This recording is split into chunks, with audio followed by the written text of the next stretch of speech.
intérieur, du fait que toutes vos cellules vont changer de géométrie et que vos énergies, actuellement concentrées dans votre troisième corps, se déplaceront et s'étireront tel un élastique jusqu'au quatrième corps. Arrivé à destination, les premières molécules énergétiques ramèneront les suivantes. Votre corps glissera ainsi de la troisième dimension dans la quatrième, vous ouvrant les portes des mondes en relation avec les paysages correspondants. Pas de manipulation génétique, rien que de la souplesse et de la transformation intérieure, extérieure, car tout fonctionne comme un seul corps englobant la terre, les végétaux, les animaux, les minéraux, vous, l'air, l'eau et le feu. Par conséquent, quand un des membres de la famille cosmique grandit, il entraîne les autres avec lui. Seuls les éléments désireux de ne pas répondre au nouveau schéma de vie restent en arrière. Vous ne partirez pas dans des vaisseaux afin de rejoindre une planète X établie dans les vibrations de la quatrième dimension. Tout, en même temps, avec votre Terre,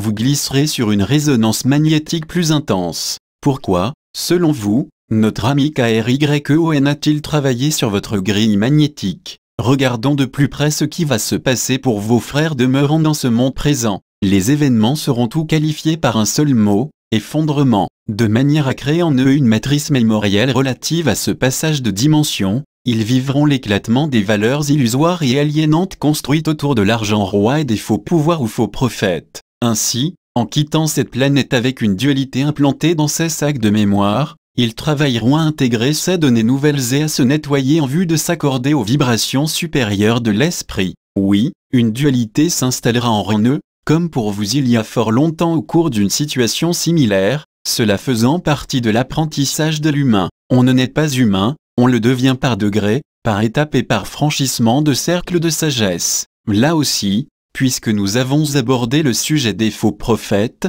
attendiez-vous des prédicateurs? Non, ces faux prophètes, ce sont l'argent roi, le rendement, la bourse, la télévision, les satellites, les voitures, les discothèques, la drogue, la forme aliénante des églises d'aujourd'hui, la science avec son non-respect de la vie et de ses lois, vos faux gardiens ou protecteurs, les armées, et vos pantins désarticulés, les politiciens. Voilà les faux prophètes. Tout vous entraîne vers l'esclavage et vous prive de liberté. Aussi, la dualité représente tel un engrais, un ferment très puissant. Ceux qui passent dans la quatrième dimension ont brûlé toutes les énergies liées à la dualité et acquis la conscience de l'illusion de toutes les belles paroles et des promesses faites par les faux prophètes. Ils deviennent un peu plus maîtres d'eux-mêmes. Nous pouvons dire que la troisième dimension sert à reconnaître en incarnation les vraies valeurs divines. Avec cette loi, vous êtes maintenant à même de comprendre pourquoi des civilisations parfois plus avancées ont disparu du jour au lendemain.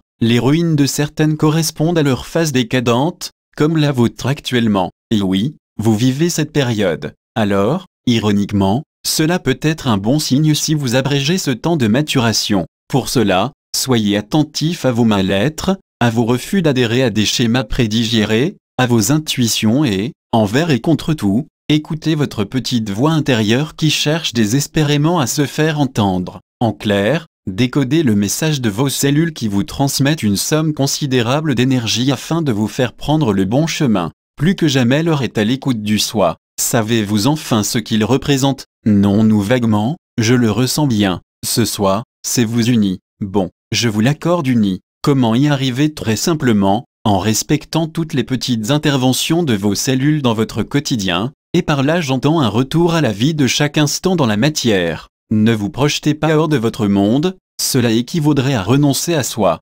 Comprenez que l'être monde, cela équivaudrait à renoncer à soi. Comprenez que l'être solaire ne peut devenir un si vous n'accordez aucune attention à votre plus belle possession, votre corps avec ses fonctions. J'ai envie d'ajouter de ne plus vous occuper que de vous ici et au moment présent et de rien d'autre. Dans ces instants anodins se cache le plus grand des secrets, la lumière des lumières. En rejetant votre vie, si misérable soit-elle à vos yeux, vous vous rejetez vous-même et vous vous empêchez de partir à la reconnaissance de la plus fabuleuse aventure mise à votre disposition. La maîtrise consciente des fonctions d'un corps en incarnation. Ouf, on y arrive. Être reconnu et ascensionné, c'est ça, honorer le plus beau des cadeaux divins, le corps humain. Étrange, vous êtes tous hommes, dans ce terme générique, j'inclus bien sur la femme, alors que votre corps est déjà humain. N'y a-t-il pas dans cela le plus beau message de l'univers? L'homme doit devenir humain alors qu'il habite une enveloppe corporelle humaine. Naître représente la première étape de la maîtrise des fonctions du véhicule mis à sa disposition. Puis,